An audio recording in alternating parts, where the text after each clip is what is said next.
네, 말씀을 나누겠습니다. 오늘 말씀은 사도행전 26장 24절 말씀부터 32절입니다.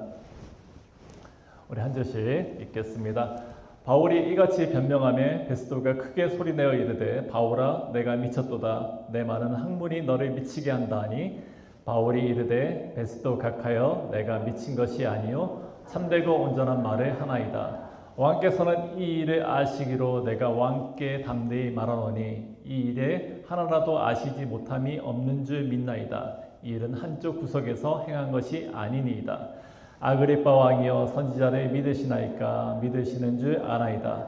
아그리빠가 바울에게 이르되 내가 적은 말로 나를 권하여 그리스도인이 되게 하려 하는도다. 바울이 이르되 말이 적으나 많으나 당신뿐만 아니라 오늘 내 말을 듣는 모든 사람들 다 이렇게 결박된 것 외에는 나와 같이 되기를 하나님께 원하나이다 하니라. 왕과 총독과 번이게와 그 함께 앉은 사람들이 다 일어나서 물어라 서로 이르되 말하되 이 사람은 사형이나 결박을 당할 만한 행위가 없다 하더라. 같이 읽읍시다. 이에 아그리빠가 베스도에게 이르되 이 사람이 만일 가이사에게 상소하지 아니하였더라면 석방될 수 있을 뻔하였다 하니라. 아멘. 사랑하는 성도 여러분, 우리가 살아가면서 이런 얘기를 많이 듣죠. 그 사람 그거에 완전히 미쳤대. 누군가는 주식에, 또 어떤 이는 운동에, 또 취미활동에 빠져 있기도 합니다. 어떤 이는 드라마, 또 아니면 뭐 배우나 가수, 뭐 게임에 몰두하는 이들도 있죠. 밤을 새워서 정보를 찾습니다. 시간을 쪼개서 연습을 하기도 합니다. 때로는 큰 돈도 아낌없이 쓰기도 합니다. 삶의 중심이 자연스럽게 그곳에 옮겨가는 거죠. 대화도, 생각도, 심지어 인생의 가치관마저도 그런 것들에 맞춰지는 것을 우리는 많이 볼 수가 있습니다. 그래서 요즘에 그런 사람들을 뭐 덕후라는 거 부르기도 하고요. 무슨 빠라는 그런 표현도 쓰기도 하더라고요. 또 고상한 말로는 매니아라 하기도 하고요. 그렇죠? 네, 와 진짜 미쳤네. 이런 표현을 쓸 때 감탄, 어떤 놀람, 아니면은 약간 비꼬는 듯한 그런 뉘앙스가 드는 표현이지 않습니까? 그런데 그 안에는 중요한 진실이 하나 담겨 있습니다. 사람은 결국에는 무엇인가의 마음을 빼앗기는 그런 존재라는 겁니다. 우리 인생의 방향은 결국 무엇에 몰두하거나 무엇에 마음을 쏟느냐에 따라서 그 방향이 정해지기 마련이죠.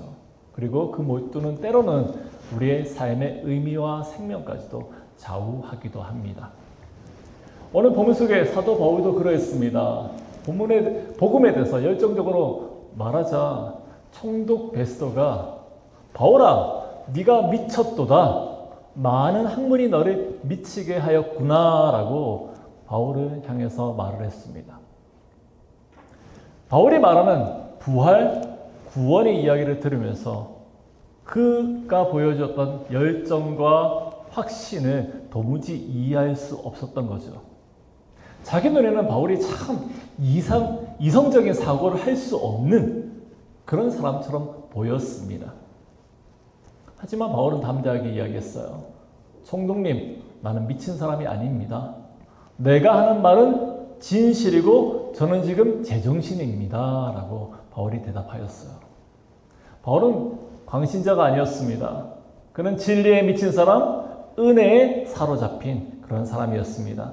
그가 전하는 지식, 열정은 거짓이 아니었고 그의 삶은 온전히 예수 그리스도에 붙들린 그런 사람이었습니다. 내가 미쳤도다.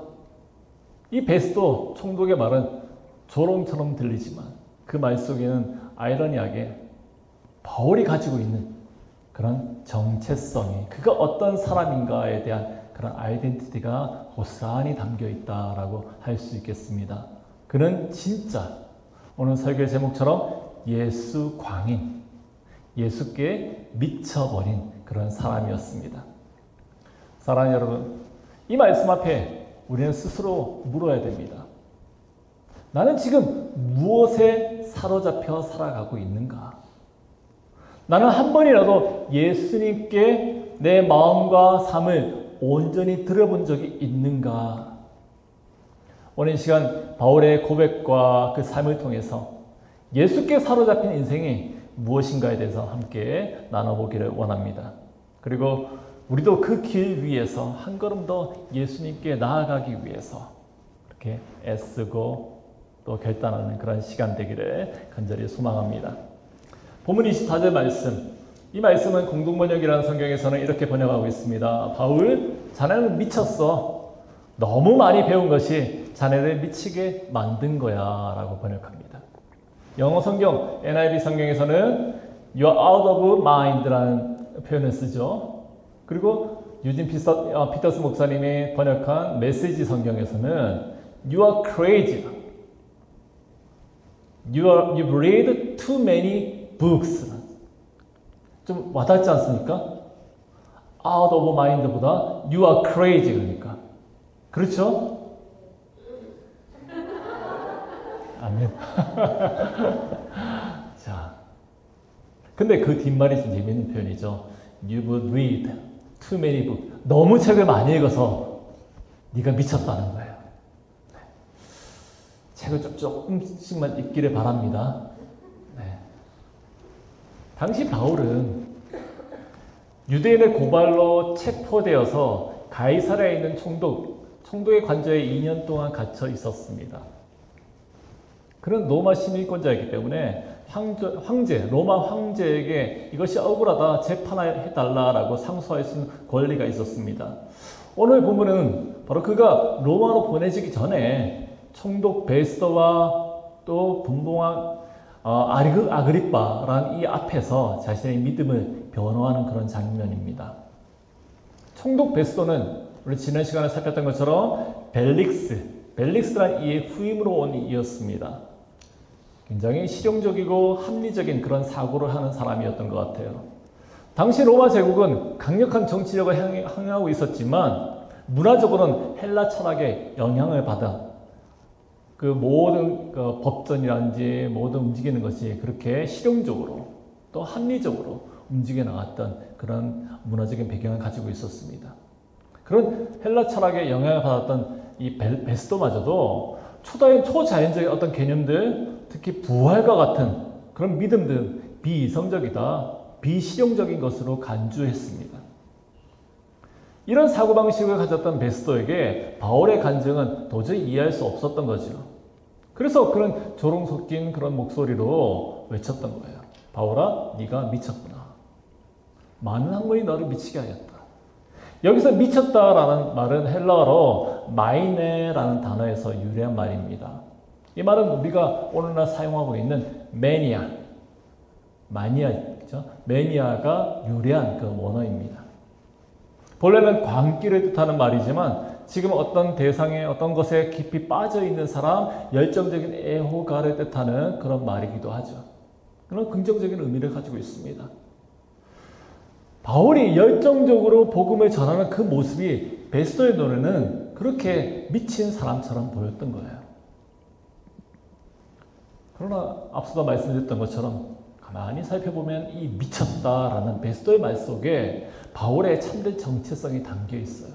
그는 진정으로 예수님께 사로잡혀 있던 사람이었다는 거죠.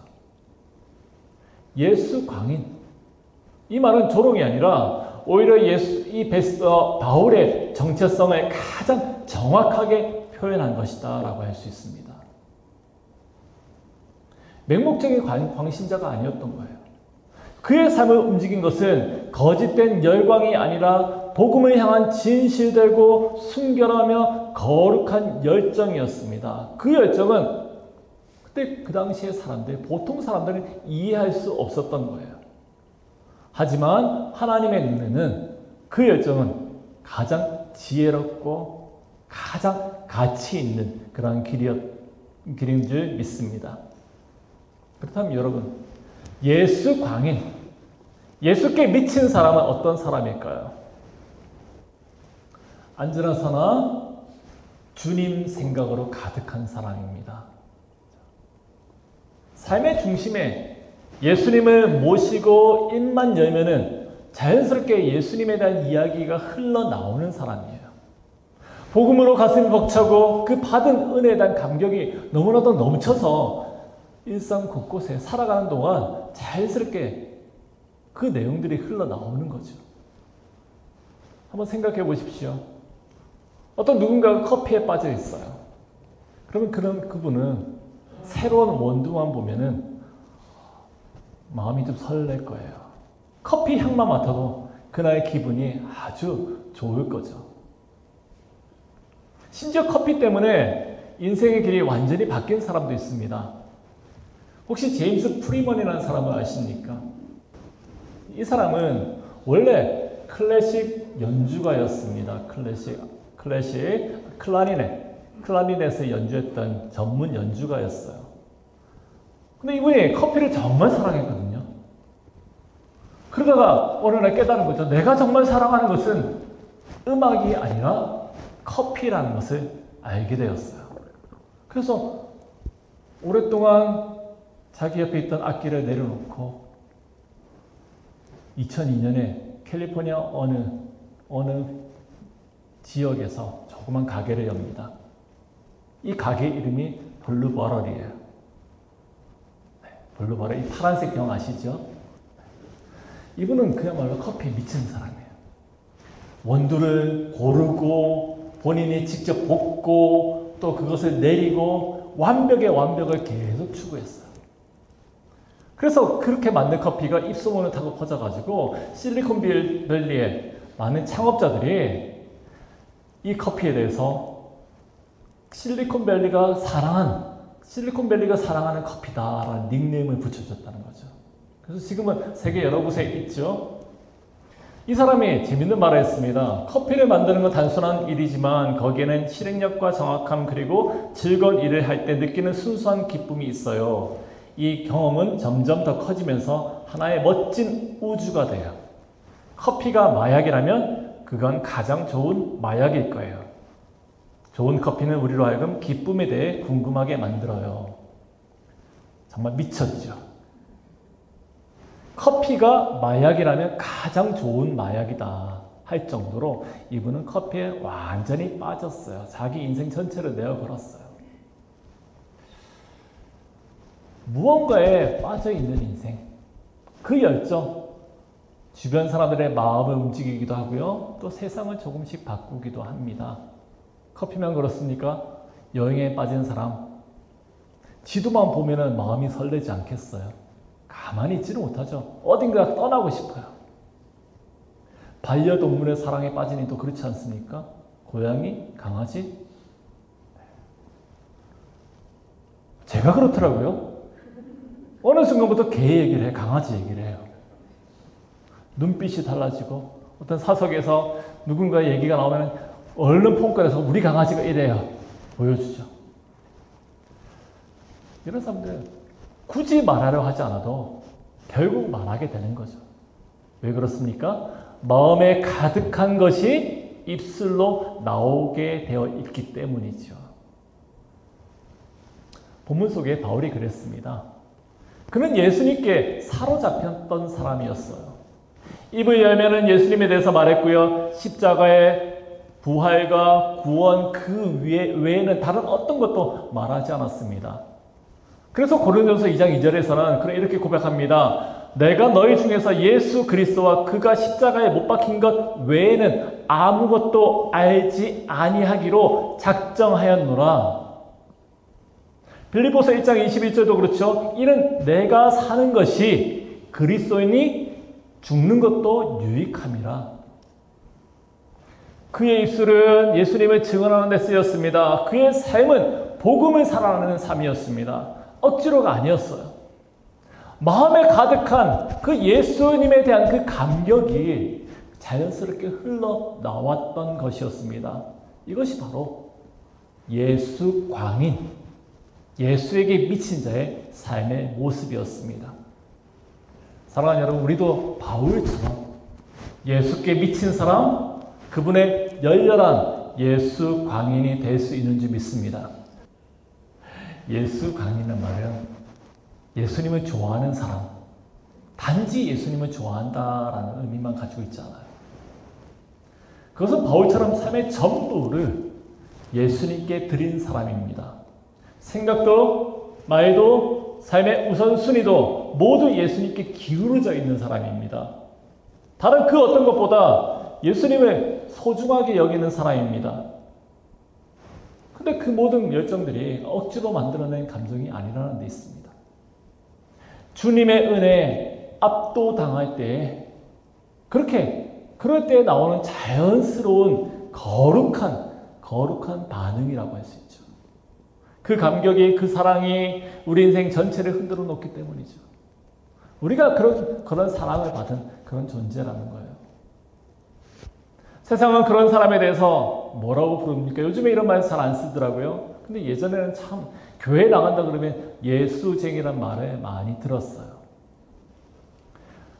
놀리는 말로 들릴 수 있는 그런 별명이지만은 예수님께 진정으로 사로잡혀 있는 이는 어떻게 보면 가장 영광스러운 그런 호칭이라고 볼 수 있지 않을까 싶어요. 왜 그렇습니까? 그 별명 속에 우리가 지금 누구에게 속해 있고 또 누구를 위해서 살아가는지 그 의미를 담고 있기 때문이죠. 하지만 여러분, 여기서 우리가 또한 조심해야 될 부분도 있습니다. 진짜 예수께 미친 사람은 삶이 무질서하지 않습니다. 기도한다고 해서 일상을 소홀히 하거나 전도한다고 가정을 등한시하지는 않습니다. 오히려 더 성실하고 더 따뜻하게 더 책임있게 살아간다라는 거죠. 하나님 앞에서도 사람들 앞에서도 정돈되고 성실하게 살아가는 것, 그것이야말로 예수님께 붙들린 그런 사람들의 진짜 모습입니다. 얼마 전 한 책에서 깊은 울림을 주는 한 이야기를 읽었습니다. 글 쓴 분은 목사님이신데 이분이 중학교 2학년 때 자신을 집요하게 괴롭혔던 한 친구가 있었다고 합니다. 이 괴롭혔던 친구는 3학년이 되어서 결국에는 같은 반 친구를 칼로 찔러서 학교에서 쫓겨나게 되었어요. 나중에 알게 된 사실은 그 친구가 이 목사님을 괴롭혔던 이유가 다름 아니라 그가 목사의 아들이었기 때문이다라고 밝히고 있어요. 이 사고친 이 친구의 어머니는 신실한 교회 권사님이셨습니다. 매일 새벽에 교회에 나가서 3시간씩 기도를 했다고 해요.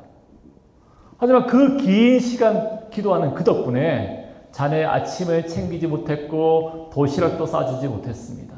그래서 그 아이는 1,000원짜리 한 장을 들고 매점에서 아침과 저녁을 해결하곤 했다고 해요. 어느 날 그 사고친 친구가 이 목사님에게 이렇게 말했어요. 우리 엄마 진짜 이상해. 나한테 맨날 너는 잘 될 거야. 내가 새벽마다 너를 위해서 기도하니까. 그런데 그 이야기를 듣는 나는 왠지 화가 나. 정말 그 얘기 들을 때마다 너무너무 화가 나는데 나중에 내가 크면은 저 교회 불질러 버릴 거야. 그렇게 말을 했다고 해요. 이 글을 읽으면서 제 마음이 참 많이 아팠어요. 기도의 열심과 부모로서의 그 책임이 따로 놀 때 신앙은 자녀에게 축복이 아니라 상처가 될 수도 있다라는 사실 때문이에요. 사랑하는 여러분, 기도한다고 해서 책임을 놓아서는 안 됩니다.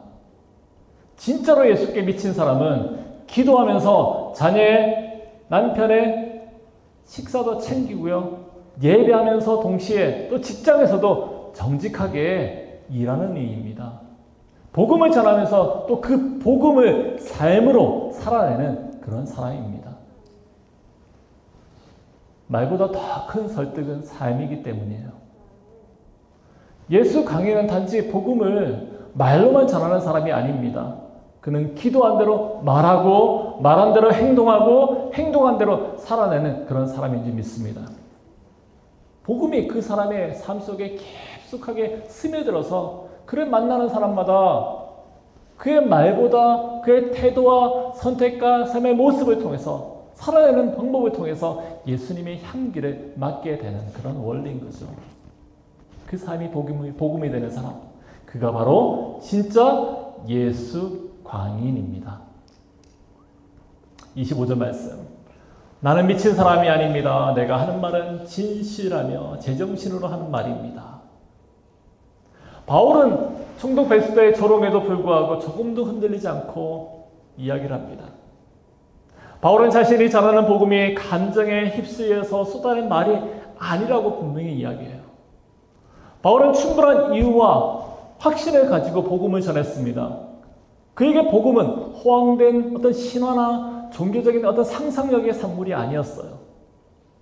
예수님의 부활은 실제로 일어난 사건이었습니다. 수많은 사람들이 목격한 역사적인 사실이었습니다. 그리고 그것은 구약에서 예언되었던 그 많은 이야기들과 정확히 일치되는 그런 진리였습니다. 바울 스스로가 부활하신 예수님을 직접 만났고요. 자신이 만난 예수님으로 인해서 삶 전체가 뒤바뀌었기 때문에 복음을 전하지 않을 수가 없었던 거죠. 그래서 그걸 확신했어요. 복음이야말로 가장 이성적이고 가장 진실한 이야기다라고 그는 확신 있게 이야기하라는 거죠. 나는 미치지 않았다고요. 25절, 26절 말씀에서 아그리빠 왕이 또 이렇게 얘기합니다. 임금님께서는 이 일에 대하여 잘 알고 계시므로 내가 꺼리낌 없이 감히 임금님께 말씀드리는 것입니다. 이 일은 어느 한 구석에서 조용히 일어난 일이 아니기 때문입니다. 바울은 지금 아그리빠 왕 앞에서 당당하게 선포되는 이 복음이 어떤 성격을 가지고 있는 것인지 분명하게 밝히고 있어요. 복음은 누군가가 은밀하게 서로 쑥닥거려서 만든 그런 이야기도 아니고 신비적인 체험도 아니라는 거예요. 감정적으로 드러나는 것도 아니에요. 바울이 말하는 복음은 모든 사람들이 볼 수 있도록 역사의 그 한복판에서 실질적으로 일어난 사건이다. 그것이 무엇이라고요? 예수 그리스도의 십자가의 부활이라는 거죠. 예수님께서 살아나신 그 모든 것을 많은 사람들이 다 보았다는 거예요. 그래서 진리라고 말하고 있는 거예요. 어느 한 구석에서 몰래 만들어낸 그런 이야기가 아니라는 거죠. 그래서 바울은 고린도전서 15장 14절 말씀에서 이렇게 선포하고 있습니다. 그리스도께서 다시 살아나지 아니하셨으면 우리의 전파도 헛것이요 너의 믿음도 헛것이라고요. 기독교 신앙에서 그 중심이 무엇입니까? 바로 예수님의 부활이에요. 이것을 믿느냐예요. 이것이 사실이라면 우리의 모든 믿는 것이 진리고 소망입니다. 그러나 만약 이것이 사실이 아니라면 우리 믿음 자체가 다 무너지는 거죠. 복음의 중심은 예수님의 죽으심의 부활입니다. 이 부활은 누구도 부인할 수 없는 그런 진실인 줄 믿습니다. 그래서 바울은 같은 장에서요. 자신에 대해서 나는 맨 나중에 만삭되지 못하여서 난 자다라고 스스로를 소개하고 있어요. 자신의 자격 없음을 이야기하는 거죠. 보잘것없는 그런 존재였는데 내가 예수님을 만나고 나니까 부활하신 주님을 만나고 나니까 나는 부활의 증인이 되었다. 나는 이만큼 부족한데 나를 이렇게 변화시킨 것, 내 삶을 뒤바뀐 것은 예수님이시라고. 바울이 그렇게 복음을 전한 것은 단지 지식이다. 자기가 책을 많이 읽었다, 공부를 많이 했다, 그래서 말을 잘한다, 이것을 뽐내려는 것이 아니었어요. 나의 삶 전체가 복음을 증거할 수 있는 증거가 되었고요. 그의 영혼 깊숙한 곳에서 솟구쳐 올라오는 그런 확신 때문에 그렇게 강하게, 담대하게 선포할 수 있었던 것입니다. 한마디로 복음에 사로잡혔던 사람이에요. 바울은 그런 열정과 확신을 가지고 다시금 아그리빠 왕을 향해서 묻습니다. 왕께서는 선지자들을 믿으시지 않으십니까? 이 질문은 왕에게, 아그리빠 왕에게 당신 이 선지자에 대해서 메시아에 대한 어떤 지식이 있지 않습니까? 잘 알고 있지 않습니까? 그런데 그것만 묻는 것이 아니었어요. 알고 있는 것을 실제로 믿느냐? 예수님을 구주로 메시아로 받아들이고 결단할 수 있느냐? 삶이 예수께 미친 사람으로 나처럼 그렇게 살 수 있느냐라고 묻고 있는 겁니다. 바울의 갑작스러운 질문에 아그리빠는 당황하면서 답을 피합니다. 내가 적은 말로 나를 그리스도인이 되게 하려 하는도다. 그러자 바울은 아니에요. 29절 말씀에서 나는 하나님께 기도합니다. 적은 말로든 많은 말로든 오늘 내 말을 듣는 당신뿐만 아니라 여기 있는 모든 사람이 이 결박만 빼고는 나와 같이 되기를 바랍니다. 나와 같이 되기를 원한다는 거예요. 바울은 지금 어떤 사람이었습니까? 바울은 누구에게 미쳤다고요? 예수에게 미친 사람이에요. 당신뿐만 아니라 여기에 있는 모든 사람들이 나처럼 내가 지금 갇혀있는 거 죄수의 신분 이거 빼놓고 내 삶 전체의 모습처럼 예수님께 미치기를 나는 바라고 바란다라는 거예요. 나처럼 되기를 바랍니다. 바울의 단순한 이 한 문장의 말. 단지 교회를 잘 다니는 종교인이 되길 바랍니다. 그런 말이 아니었죠. 그는 바울 자신이 그랬던 것처럼 예수님께 사로잡혀서 자유와 소망과 기쁨과 생명 가운데 영원한 소망을 구하는 그런 사람이 되기를 바란다. 간절히 바란다라는 그런 외침이었습니다. 바울은 예수님을 아는 것이 인생 최고의 가치인 줄 알았고요. 예수님을 위해 사는 것이 가장 복된 것임을 믿기만 한 것이 아니라 실제로 그렇게 경험한 사람이었습니다. 그렇게 그의 확신은 어떤 고난에서도 흔들리지 않았고요. 자신처럼 다른 이들도 그렇게 되기를 바란다라고 진정으로 이야기할 수 있는 그런 사람이었던 거죠. 그래서 로마서 1장 14절과 15절 말씀에서 이렇게 고백합니다. 나는 그리스 사람에게나 미기한 사람에게나 지혜 있는 사람에게나 어리석은 사람에게나 다 빚을 진 사람입니다. 그러므로 나는 로마에 있는 여러분들에게도 복음을 전하고 싶습니다. 이것이 나의 간절한 바람입니다. 그의 결박은 인간적으로 볼 때는 구속이었습니다. 하지만 실제로는요. 복음을 더 멀리 로마까지 또 로마를 넘어서 전 세계로 퍼지게 하려는 하나님의 계획이었습니다. 그런 감옥에서도 복음을 전하지 않았습니까? 고난 속에서 흔들림 없는 믿음의 열정을 품고 살았습니다. 그의 미침은 현실 도피가 아니었어요. 삶을 변화시키는 사랑과 은혜에 주님께 완전히 사로잡혔던 헌신이었습니다. 사랑하는 여러분, 바울은 예수님께 완전히 사로잡힌 사람이었습니다. 다메섹 도성에서 부활하신 주님을 만난 이후에 그의 인생은 180도 달라졌습니다. 이전에는 예수 믿는 사람들을 잡아들이는데 그의 열정을 불태웠지만 이제는 예수님을 전하는 일에 자신의 목숨을 내걸었습니다. 복음을 전하다 매를 맞기도 하고 감옥에 갇히고 배를 타고 표류하기도 하고 수없이 많은 고난을 당했습니다. 그럼에도 그는 그 길을 기꺼이 흔들림 없이 그렇게 걸어갔습니다. 왜 그렇습니까? 예수님이 진짜 살아계십니다. 그분이야말로 인생의 전부라는 사실을 너무나도 확신 있게 잘 알고 경험하였기 때문입니다. 사람들은 그런 그를 조롱하였지만 하나님은 그를 들어 사용하였어요. 세상은 그의 열정을 이해하지 못하였지만 하나님은 그의 삶을 통해서 수많은 영혼들을 구원하셨습니다. 그는 결박당한 몸이었지만 복음으로는 누구보다 자유로운 그런 사람이었습니다.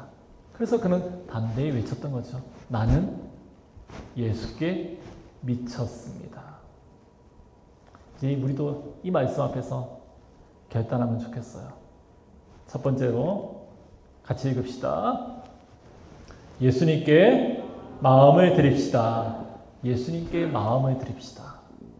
나의 관심과 열정이 지금 어디로 향해 있는지 점검하였으면 좋겠어요. 그래서 예수님을 삶의 중심에 모시기 바랍니다. 너희는 먼저 그의 나라와 그의 의를 구하라 라고 분명하게 말씀하셨습니다. 그리고 두 번째입니다. 복음을 부끄러워하지 맙시다. 세상에 비웃어도요. 우리는 담대히 복음을 전하고 예수님께 미쳤다라는 그런 고백을 기쁨으로 드리기를 원합니다. 나는 복음을 부끄러워하지 않습니다. 이러한 바울의 고백이 여러분과 저의 고백이 되기를 간절히 소망합니다. 세 번째입니다. 같이 읽읍시다. 삶으로 복음을 드러냅시다. 말이 아니라 태도와 행동으로 우리 일상 속에서 그리스도의 향기가 흘러나오게 되기를 소망합니다. 빌립보서 2장 27절 말씀에서 그리스도의 복음에 합당하게 생활하라라고 분명하게 밝히고 있어요. 네 번째입니다. 같이 읽읍시다. 고난 속에서도 사명을 붙듭시다.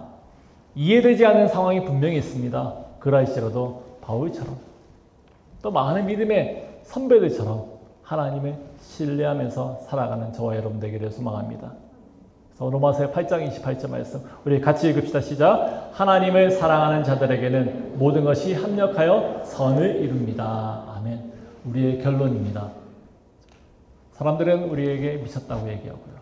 또 우리의 행하는 것들이 어리석은 일처럼 보이고 또 내가 또 그렇게 살아가는 것처럼 보이지만 하나님을 사랑하는 이들에게 모든 것이 우리 삶 전체 우리가 행하는 모든 것들이 결국에는 선을 행하는 겁니다.